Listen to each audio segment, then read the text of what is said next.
na tinawag siyang manipulative groomer. Nag-viral kamakailan ang Instagram post ng kapamilya actor na si Gerald Anderson matapos niyang ibahagi ang ilang larawan mula sa isang masayang bonding kasama ang kanyang pamilya.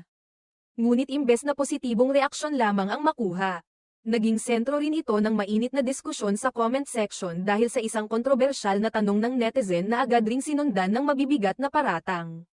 Sa mga larawang ibinahagi ni Gerald, makikita siyang nakangiti at tila relax na kasama ang kanyang mga mahal sa buhay.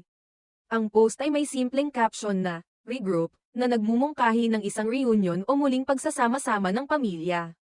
Gayunman, hindi naiwasang mapansin ng ilang taga-subaybay ang kawalan ng presensya ng nobya ng aktor, si Julia Barreto, sa mga larawan at video clip. Dahil dito, may isang netizen na diretsahang nagtanong sa comment section, "Ba't Waily Julia?" Isang inosenteng tanong na agad ring sinundan ng mas kontrobersyal